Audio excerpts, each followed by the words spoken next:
Puji Tuhan, marilah kita melanjutkan pembacaan firman Tuhan dari kitab Habakuk yang ayat pertama sampai seterusnya. Ayat 17. Demikian firman Tuhan. Ucapan ilahi dalam penglihatan Nabi Habakuk. Berapa lama lagi Tuhan? Aku berteriak, tetapi tidak kau dengar. Aku berseru kepadamu, penindasan, tetapi tidak kau tolong. Mengapa engkau memperlihatkan kepadaku kejahatan, sehingga aku memandang kelaliman? Ya, aniaya dan kekerasan ada di depan mataku. Perbantahan dan pertikaian terjadi. Itulah sebabnya hukum kehilangan kekuatannya, dan tidak pernah muncul keadilan. Sebab orang fasik mengepung orang benar. Itulah sebabnya keadilan muncul terbalik. Lihatlah di antara bangsa-bangsa dan perhatikanlah. Jadilah heran dan tercengang-cengang, sebab aku melakukan suatu pekerjaan dalam zamanmu yang tidak akan kamu percayai jika diceritakan. Sebab sesungguhnya akulah yang membangkitkan orang Tasdim, bangsa yang garang dan tangkas itu, yang melintasi lintang bujur bumi untuk menduduki tempat kediaman yang bukan kepunyaan mereka. Bangsa itu dahsyat dan menakutkan. Keadilannya dan keluhurannya berasal daripadanya sendiri. Kudanya lebih cepat daripada macan tutul dan lebih ganas daripada serigala pada waktu malam. Pasukan berkudanya datang menderap. Dari jauh mereka datang, terbang seperti raja wali yang menyambar mangsa. Seluruh bangsa itu datang untuk melakukan kekerasan. Serbuan pasukan depannya seperti angin timur, dan mereka mengumpulkan tawanan seperti banyaknya pasir. Raja-raja dicemoohkannya, dan penguasa-penguasa menjadi tertawaannya. Ditertawakannya tiap tempat berkubu. Ditimbunkannya tanah, dan direbutnya tempat itu. Maka berlarilah mereka seperti angin, dan bergerak terus. Demikianlah mereka bersalah dengan mendewakan kekuatannya. Bukankah Engkau, ya Tuhan, dari dahulu Allahku yang Maha Kudus? Tidak akan mati kami, ya Tuhan. Telah Kau tetapkan Dia untuk menghukumkan. Ya, gunung batu, telah Kau tentukan Dia untuk menyiksa. Matamu terlalu suci untuk melihat kejahatan, dan Engkau tidak dapat memandang kelaliman. Apa Engkau memandangi orang-orang yang berbuat hianat itu, dan Engkau berdiam diri apabila orang fasik menelan orang yang lebih benar dari dia? Engkau menjadikan manusia itu seperti ikan di laut, seperti binatang-binatang melata yang tidak ada pemerintahnya. Semuanya mereka ditariknya ke atas dengan kail, ditangkap dengan pukatnya, dan dikumpulkan dengan payangnya. Itulah sebabnya ia bersukaria dan bersorak-sorak. Itulah sebabnya dipersembahkannya korban untuk pukatnya, dan dibakarnya korban untuk payangnya. Sebab oleh karena alat-alat itu, pendapatannya mewah dan rezekinya berlimpah-limpah. Sebab itukah ia selalu menghunus pedangnya dan membunuh bangsa-bangsa dengan tidak kenal belas kasihan. Demikian. Ya, terima kasih Bu Nerliana. Silakan dilanjut Bu Sarma. Baik, saya akan membacakan kebenaran firman Tuhan yang terambil dari Yohanes 19 ayat 1 sampai 42. Beginilah firman Tuhan. Lalu Pilatus mengambil Yesus dan menyuruh orang menyesah dia. Prajurit-prajurit menganyam sebuah mahkota duri dan menaruhnya di atas kepalanya.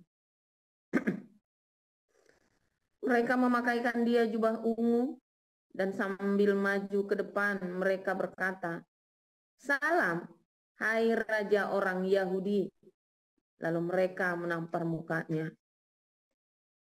Pilatus keluar lagi dan berkata kepada mereka, "Lihatlah, aku membawa dia keluar kepada kamu supaya kamu tahu bahwa aku tidak mendapati kesalahan apapun padanya."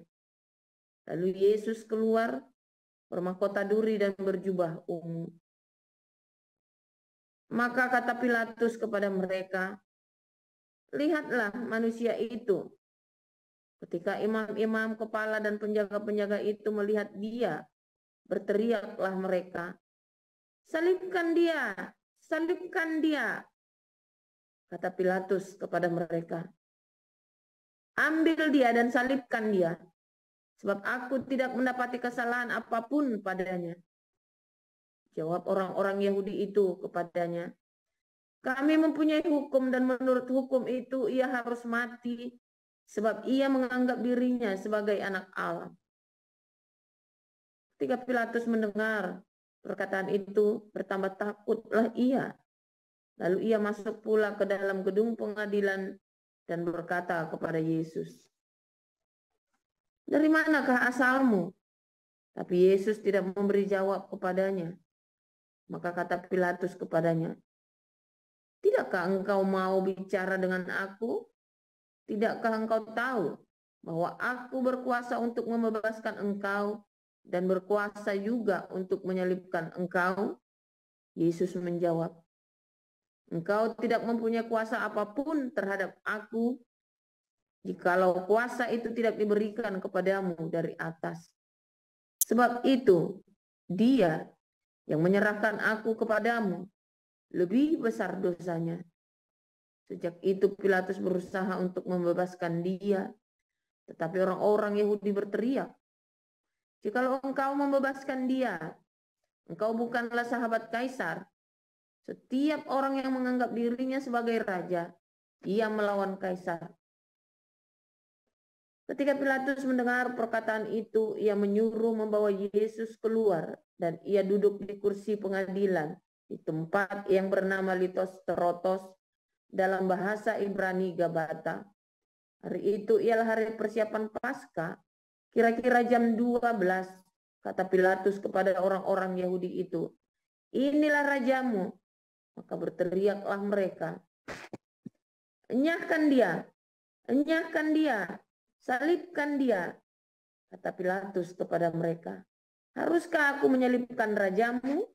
Jawab imam-imam kepala, "Kami tidak mempunyai raja selain daripada Kaisar." Akhirnya Pilatus menyerahkan Yesus kepada mereka untuk disalibkan. Mereka menerima Yesus sambil memikul salibnya. Ia pergi keluar ke tempat yang bernama tempat tengkorak, dalam bahasa Ibrani Golgota. Dan di situ ia disalibkan mereka, dan bersama-sama dengan dia disalibkan juga dua orang lain, sebelah menyebelah, Yesus di tengah-tengah. Dan Pilatus menyuruh memasang juga tulisan di atas kayu salib itu, bunyinya, "Yesus, orang Nazaret, Raja orang Yahudi." Banyak orang Yahudi yang membaca tulisan itu, sebab tempat di mana Yesus disalibkan letaknya dekat kota dan kata-kata itu tertulis dalam bahasa Ibrani, bahasa Latin, dan bahasa Yunani. Maka kata imam-imam kepala orang Yahudi kepada Pilatus, "Jangan engkau menulis raja orang Yahudi, tetapi bahwa ia mengatakan, 'Aku adalah raja orang Yahudi.'"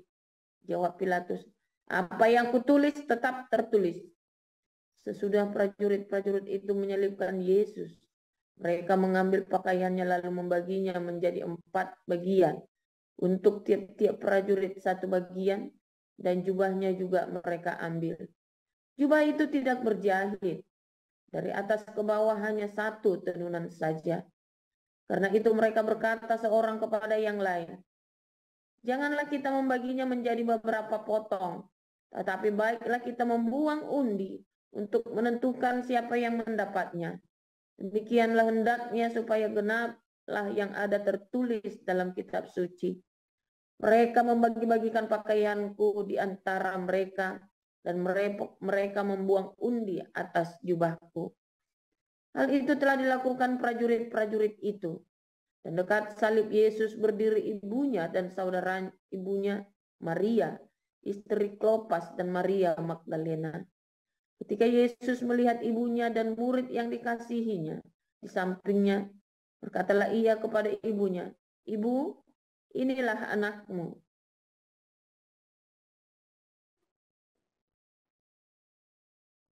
Kemudian katanya kepada muridnya, "Inilah ibumu." Dan sejak saat itu murid itu menerima dia di dalam rumahnya.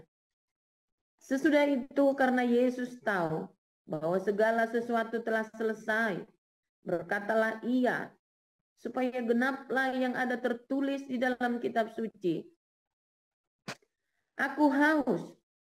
Di situ ada suatu bekas penuh anggur asam. Maka mereka mencucurkan bunga karang yang telah dicelupkan dalam anggur asam pada sebatang hisop, lalu menunjukkannya ke mulut Yesus. Sesudah Yesus meminum anggur asam itu, berkatalah ia, "Sudah selesai." Lalu ia menundukkan kepalanya dan menyerahkan nyawanya.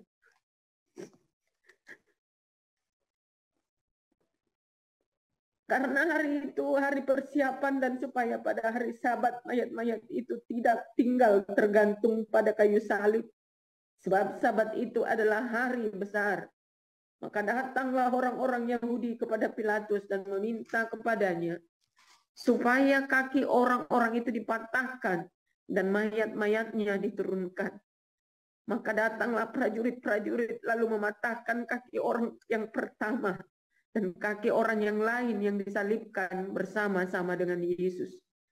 Tetapi ketika mereka sampai kepada Yesus dan melihat bahwa ia telah mati, mereka tidak mematahkan kakinya. Tetapi seorang dari antara prajurit itu menikam lambungnya dengan tombak, dan segera mengalir keluar darah dan air. Dan orang itu yang melihat hal itu sendiri, yang memberikan kesaksian ini, dan kesaksiannya benar, dan ia tahu bahwa ia mengatakan kebenaran supaya kamu juga percaya. Sebab hal itu terjadi supaya genaplah yang tertulis dalam kitab suci. Tidak ada tulangnya yang akan dipatahkan, dan ada pula nas yang mengatakan mereka akan memandang kepada dia yang telah mereka tikam. Sesudah itu Yusuf dari Arimatea, ia murid Yesus, tetapi sembunyi-sembunyi karena takut kepada orang-orang Yahudi, meminta kepada Pilatus supaya ia diperbolehkan menurunkan mayat Yesus. Dan Pilatus meluluskan permintaannya itu. Lalu datanglah ia dan menurunkan mayat itu. Juga Nikodemus datang ke situ. Dialah yang mula-mula datang waktu malam kepada Yesus. Ia membawa campuran minyak mur dengan minyak gaharu, kira-kira 50 kati beratnya. Mereka mengambil mayat Yesus, mengapaninya dengan kain lenan dan membubuhinya dengan rempah-rempah menurut adat orang Yahudi bila menguburkan mayat. Dekat tempat di mana Yesus disalibkan, ada suatu taman dan dalam taman itu ada suatu kubur baru yang di dalamnya belum pernah dimakamkan seseorang. Karena hari itu hari persiapan orang Yahudi, sedang kubur itu tidak jauh letaknya, maka mereka meletakkan mayat Yesus ke situ. Demikian. Ya, terima kasih Bu Sarma. Silakan Pastor Paul. Haleluya, luar biasa firman Tuhan. Selalu baru setiap hari bagi kita semua yang menanti-nantikan dalam hati kfah, saudara ya. Saudara, suatu pertanyaan ya, saudara ya. Banyak orang bertanya dengan amat sangat ribet, saudara ya. Dengan segala argumentasi. Mengapa orang Yahudi kita bisa menerima Tuhan Yesus? Ya. Saudara, sebetulnya kisah di dalam Perjanjian Baru itu sangat jelas bagi orang Yahudi.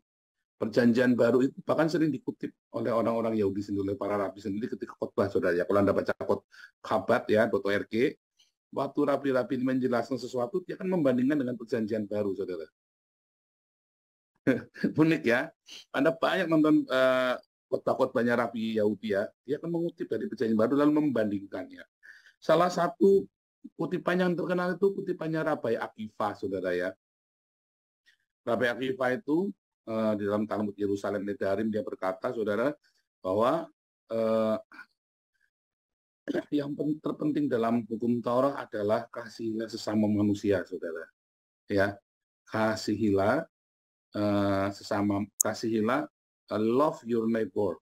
Nah, dia bilang begitu ya, love your neighbor. Menarik sekali, saudara, karena itu adalah ajaran Tuhan Yesus. Jadi mereka merecite Shema yang setiap hari kita recite sekarang ya. Ahavta Adonai Eloheika, Bekol Levavevka, Ubekol Nafseka, Ubekol Meodeka. Kasihlah Tuhan kamu dengan segenap hatimu, dengan segenap jiwamu, dan segenap kekuatanmu. Tetapi Rabai Akiva juga menambahkan, love your neighbor. Itulah that the most important from the Torah. Dia bilang begitu, saudara ya. Dan itu dikutip dari Tuhan Yesus juga, oleh Paulus, oleh Hillel, dan luar biasa sekali, saudara. Dan itu kemudian dikonfirm ya perkataannya Tuhan Yesus itu juga dalam Markus 12 itu, saudara ya. Kutip lagi, saudara, ajaib sekali. Lalu apa yang membuat orang-orang Yahudi ini nggak mau percaya kepada Tuhan Yesus? Ya kan? Simple, saudara. Karena mereka diperlakukan dengan tidak baik oleh orang Kristen. Ya, karena mereka diperlakukan dengan tidak baik oleh orang Kristen. Ya, tidak mudah untuk orang Yahudi ini meninggalkan keyahudiannya, saudara. Lalu setelah itu dipaksa. Karena apa, saudara? Karena keblunderan orang, karena kearogansian agama saat itu, saudara. Bagaimana orang-orang Kristen itu dengan arogan, ya mengakui yang paling benar, yang lain salah. Mereka sendiri tidak bisa menjelaskan bagaimana menjelaskan kekristenan itu. Ya, karena apa? Karena sejak 360 kan kulturnya Yahudi dihilangkan dari gereja. Ya, Anda kembali ke hari Minggu kemarin ya, khotbah hari Minggu ya.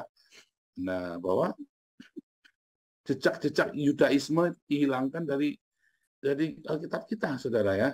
Dari tradisi gereja, maksudnya bukan dari Alkitab, dari tradisi gereja, sehingga kita membaca Alkitab itu jadi jauh, saudara. Lalu ketika orang Yahudi membaca Perjanjian Baru, cara orang Yahudi menafsirkan adalah dengan melihat kelakuan kita, saudara. Apa yang kita produksi dalam hidup kita, itulah makna dari perjanjian itu, saudara. Apa yang Anda lakukan, mayoritas penganutnya itu, saudara ya, terus dia baca. Nah, itulah tafsirnya dari yang dia baca itu, saudara. Sehingga bagi orang Yahudi, ya sebenarnya yang tertulis itu penting, tetapi kamu akan mengerti yang tertulis itu dari tindakan, saudara, dari perbuatan. Nah, makanya oral Torah itu penting ya, waktu Rabai, siapa itu, Shammai sama Rabai Hillel. Ada orang mau belajar Torah sama Shammai, lalu dia nggak mau belajar oral Torah, cuma mau belajar yang tertulis, langsung didorong. Nggak mau. Tapi Hillel bilang, diajarin terus dibikin pusing. Nah, makanya ada oral Torah dan ada yang tertulis. Dua-duanya penting. Apa yang dimaksud, saudara? perbuatan itu penting juga, saudara ya. Dan Yakobus juga sama nulis ya, bahwa iman tanpa perbuatan mati. Anda nggak bisa ngomong sekali selamat tetap selamat tuh, saudara. Nggak ada loh di dalam Alkitab ayat itu. Ya, nggak ada. Yang benar adalah kalau kamu sungguh-sungguh punya iman, maka otomatis kamu akan berbuah. Hari Sabtu ini kita akan belajar bagaimana mendengar suara Tuhan ya. Nanti saya akan singgung lagi sedikit ya tentang ini ya. Bagaimana kamu kalau punya iman yang benar, kalau iman kamu benar loh ya, kamu akan berbuah. Nah, masalahnya, kamu kenapa nggak berbuah? Karena berarti imanmu salah. Ada yang salah dengan imanmu. Jadi kalau Anda masih pemarah, Anda masih berusaha-kusu, Anda masih cabul, Anda masih doyan ngelirik istrinya tetangga, dan doyan ngintip, masih doyan jealous, Anda masih dengki, Anda harus jujur dengan dirimu sendiri. Berarti ada imanmu yang salah. Dan kalau imanmu salah, maka kamu tidak akan bisa dengar suara Tuhan. Kalau kamu tidak bisa dengar suara Tuhan, maka hidupmu itu amat jauh dari Tuhan. Kamu punya iman, tapi iman yang salah. Itu masalahnya, saudara. Jadi sekali tetap selamat itu nggak ada, saudara ya. Masalahnya imanmu saja sudah salah. Kamu percaya kepada Yesus yang lain. Dan orang Yahudi melihat orang Kristen percaya kepada Mesias yang lain, saudara. Oh beneran, saudara ya. Dari mana lainnya? Ya dari perbuatannya, dari hasilnya. Kok Mesiasnya begitu ya? Pertanyaan kan begitu kan? Makanya kalau Anda lihat ya, orang Kristen begitu. Nah itu juga sama ya, orang mau framing, harusnya bagaimana boleh marah-marah. Apakah marah-marah salah? Enggak, saudara. Yang salah adalah ketika Anda mendendam dan Anda kemudian merusak dalam kemarahanmu. Boleh marah tapi tidak boleh bikin dosa. Ya, Yesus pun marah, saudara. Tapi Yesus tidak berdosa. Wah, ini menarik sekali ya. Saya baru saya lagi sedang mengerjakan disertasi saya, saudara ya, gap Kristen dan Yudaisme, saudara ya. Gap Kristen dengan Yudaisme. Saya mulai dengan gap bagaimana pandangan Yudaisme, gap Kristen Yudaisme, dan bagaimana mengapa orang Islam membenci orang Yahudi. Ya, saudara ya. Lihat ya, semua serangan-serangan itu penuh dengan kebencian kan. Dasar dari serangan kepada orang Yahudi itu bukan karena Aryan, saudara. Bukan karena kebencian dari agama. Jadi sebenarnya mengapa orang Yahudi tidak ada yang mau jadi Islam? Ya karena mereka dibenci sama orang Islam. Makanya tidak ada orang Yahudi jadi Islam juga, saudara. Lebih banyak orang Yahudi jadi Kristen daripada orang jadi Islam. Aneh ya? Serius, itu beneran, saudara ya. Lebih banyak orang Yahudi jadi Kristen daripada orang Yahudi jadi Islam. Berkali-kali saya tunjukkan filmnya ya. Video itu Kehilat Karmel itu ya, saya dari dalamnya, saya tunjukkan foto saya dengan Daniel Sayak ya, di Kehilat Karmel itu ya, saudara ya. Mengapa, saudara? Nah, dan kemudian orang Yahudi ini seakan-akan ditinggalkan oleh Tuhan selama 2000 tahun, saudara ya. Ajaib ya, saudara ya. Ini berkaitan semua. Anda nanti kembali ke khotbah hari Minggu ya, untuk lebih jelasnya. Saudara, ketika orang Yahudi ini menolak Yesus yang direct pengajarannya, jadi tidak mungkin salah. Beda dengan pengajaran gereja hari ini yang sudah jauh daripada pengajaran kulturnya Yesus dan para rasul. Ya, jadi nggak mungkin orang Yahudi itu salah paham. Ya, yang benar adalah kemarin ya, Simchat Torah.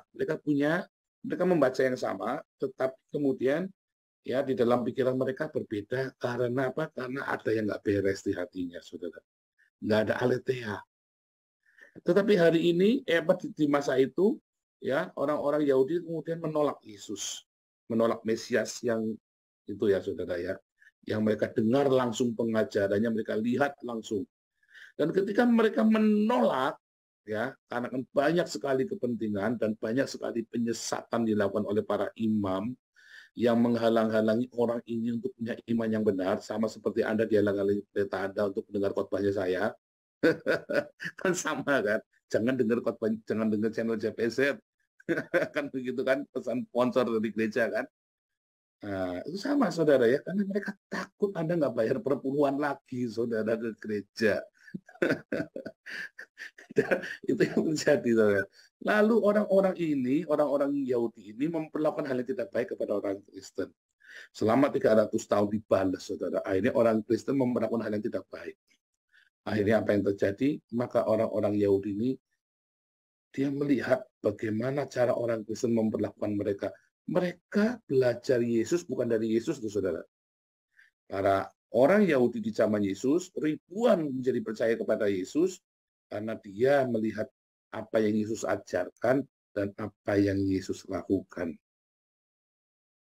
Tetapi kemudian orang-orang Yahudi ini belajar mendengar tentang Yesus dari perkataannya orang-orang pagan ini, yang dulu pagan, lalu jadi Kristen, lalu mereka melihat kelakuan orang-orang pagan ini memperlakukan mereka, saudara ya. Ini saya baca buku bagus sekali ya. Nah, ini Pak Iman yang tahu nih, saya bacakan supaya keren, saudara ya. Ich hoffe, dass viele Juden rechte Christen werden und wieder zum Glauben ihrer Väter, dem Glauben der Propheten und Patriarchen zurückkehren, wenn man sie freundlich behandelt und sie sorgfältig aus der Heiligen Schrift unterweist. Ya, saya berharap orang-orang Yahudi ini bisa datang kepada Yesus dan kembali percaya kepada Bapa di surga, ya, kepada Bapa yang benar itu, dan percaya kepada para nabi dan patriarken, ya, pada iman para orang percaya, ya, Abraham, Ishak, Yakub, dan kembali percaya kepada apa yang tertulis di dalam Alkitab, saudara. Lo percaya mereka, jangan bilang tidak percaya. Ini Martin Luther bilang, saya berdoa supaya mereka. Lo orang Yahudi sudah percaya. Jadi Martin Luther ini ada salah satu yang nggak kurang cun, saudara ya, di dalam Martin Luther ini, saudara ya, nggak cun dia. Orang Yahudi percaya, bukannya tidak percaya. Dia tidak suka dengan apa yang kamu lakukan.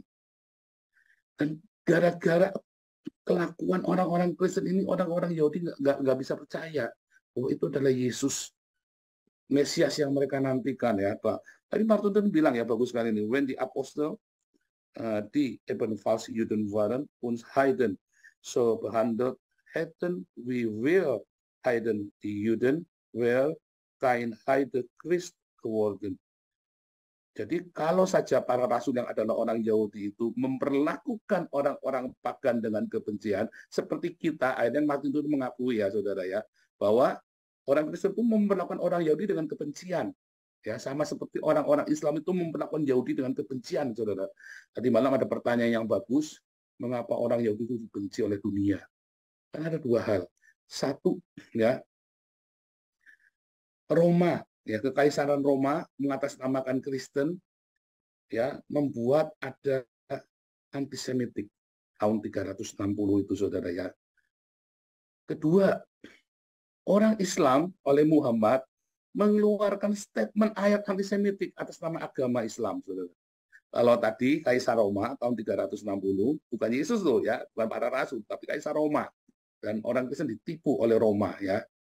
Kedua, Muhammad sendiri yang mengungkapkan kebencian itu kepada Yesus. Dua per tiga dunia beragama Kristen, sepertiga dunia, ya, beragama Islam, saudara. Artinya seluruh dunia benci sama orang Yahudi. Kan simpel sekali. Apapun ajaran kitab sucimu, kalau apa yang produkmu itu adalah kebencian, mau sebaik apapun yang kamu ajarkan kepada dia, kalau produkmu adalah kebencian, nggak mampan, saudara. Kamu ajari anak kamu capek sampai capek, ya. Ini anak diajari, tapi Anda hajar dia, Anda tidak punya waktu buat dia, Anda tidak punya kesempatan untuk dia, saudara. Anda hajar dia, padahal pengajaranmu itu baik, kamu itu orang yang mengharapkan anakmu jadi orang yang berguna bagi nusa dan bangsa, bahkan bagi dunia akhirat, saudara ya. Aduh, tetapi kamu cabulnya minta ampun. Anak itu tersakiti ketika kamu bikin cabul, kamu cabuli, ya, kamu selingkuhi ibunya dia. Anak itu sakit hati melihat ibunya dikhianati, saudara. Iya kan?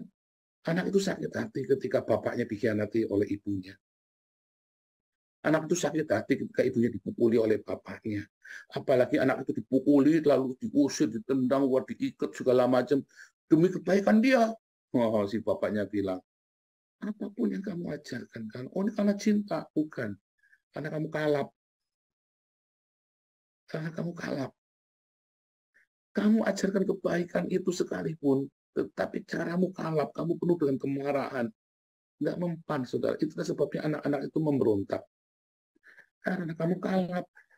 Ya sama seperti Martin Luther ya. Akhirnya kemarin saya tunjukkan ya, dia bikin dekret itu ya di dalam punya von Juden und ihre Lügen. Ya, Yahudi dan kebohongannya. Dia sarankan ada beberapa poin, bakar sinagognya, bakar kitab sucinya, segala macam dia. Waduh, kasihan saudara, di ban saudara, itu kan dilakukan oleh Hitler. Ya, dan itu yang terjadi dengan anak-anak kita, saudara, dan tetangga-tetangga kita. Ya, kamu mau nginjili tetangga, tapi kamu sebel sama tetangga, bisa nggak, saudara? Gara-gara minjem sepeda tiap hari, saudara. Coba saya punya tetangga tiap hari minjem sepeda, saudara.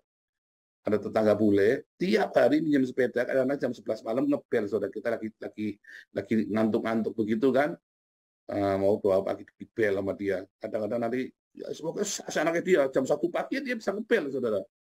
Tiap hari pinjam 10 euro, tiap hari itu saudara dia lakukan. Serius, ini tetangga bule, saya baru ketemu nih orang bule. Mungkin dia juga Anglikan juga ya, tapi kelihatannya agak cacat saudara ya. Saya debat sama ini orang cacat, tak bilang ini orang nggak normal. Begitu, ini orang normal. Ya, pokoknya kita coba omongin. Saya omongin ya, jangan bel rumah saya jam 9. Di bawah jam 9. Ya, wesen rutihan. Ya, kita semua lagi tenang, lagi istirahat. Kamu nggak boleh ganggu kita. Sampai tak ajari gitu, saudara ya. Ini orang nggak normal, saya pikir orang nggak normal. Bagaimana saya bisa nginjili dia kalau saya sebel sama dia, saudara? Nggak bisa. Kamu nginjili tetangga kamu sebel sama dia, kamu bisa nginjili dia nggak, saudara? Nggak bisa. Nah, itulah sebabnya Tuhan Yesus kasih aturan yang sangat bagus ya, saudara ya. Kasihlah barang siapa melakukan sesuatu kepada orang yang paling hina ini, yang paling menyebalkan ini, kata lainnya kan, ya, kamu sudah melakukannya untuk aku, saudara. Iya kan? Oh, itu kelas berat, saudara. Waduh, Anda harus sampai ke sana. Nah, itulah sebabnya orang Israel, orang Yahudi nggak bisa menerima Yesus. Bukan karena sekedar Yesus jadi 25 Desember terjadi Trinitas, bukan sekedar karena itu, tapi karena perlakuan antisemitik itu, saudara. Mengapa orang Yahudi tidak mau jadi Islam? Satu pun, saudara, nggak mau jadi Islam. Kalau ada itu hoax, saudara. Itu hoaxnya orang Islam biasa suka bohong. Ya, karena perlakuan orang Islam ini kepada orang Yahudi nggak suci mereka, saudara ya. Tetapi memang kalau orang-orang Yahudi ini kemudian jadi Kristen, convert, tadi saya ngomong sama teman saya yang orang Yahudi sini ya, saya sharing tentang disertasi saya ya dari Roma 11 ya. Dia semangat sekali dia terus. Tadi Roma pasal berapa? Roma 11. Saya akan baca di rumah nanti. Saya bilang ya, kalau pelajaran minggu kemarin ya, bahwa kalau orang Yahudi itu jadi Kristen, convert, terus dia tinggalkan keyahudiannya, nggak ada negara Israel hari ini.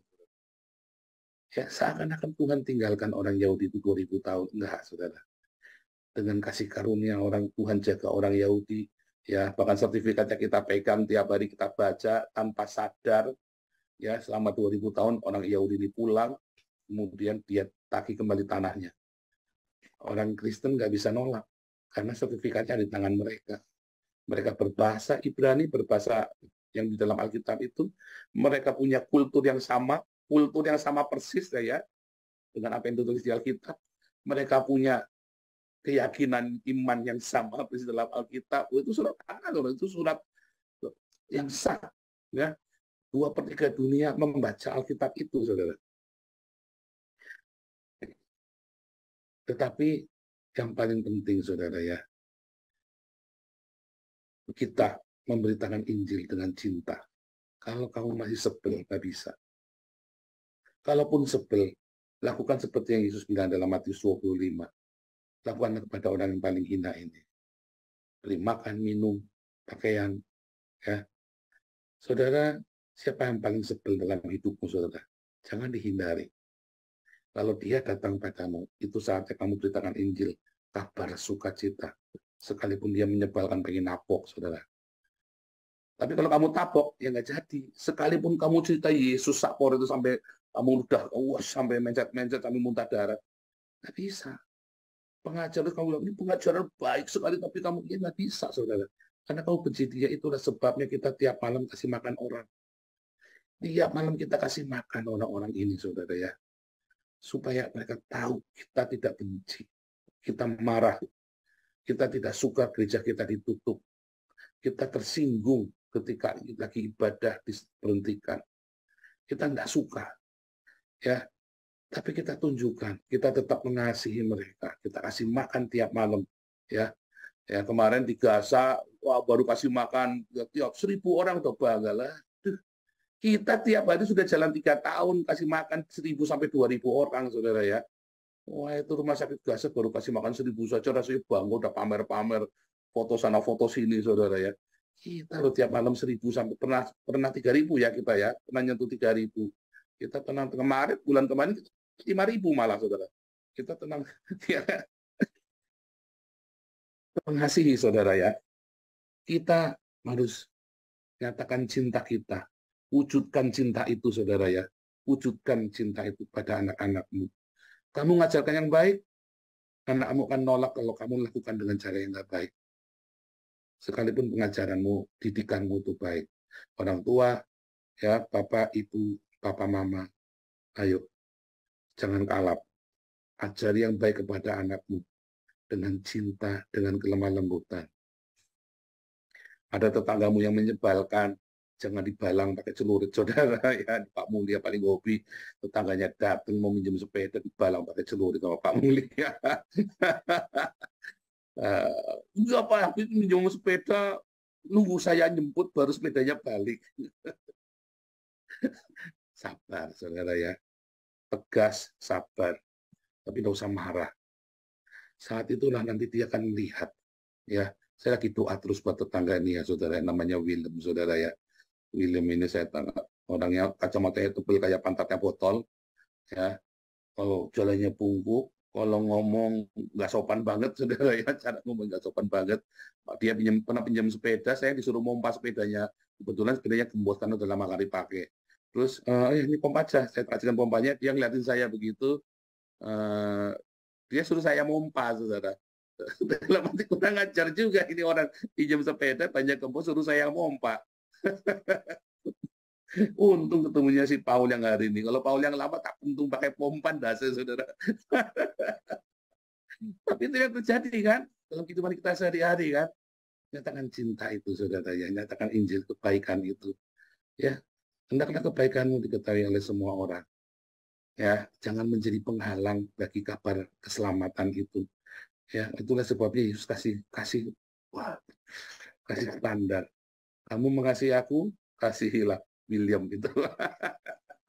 Tuhan Yesus memberkati.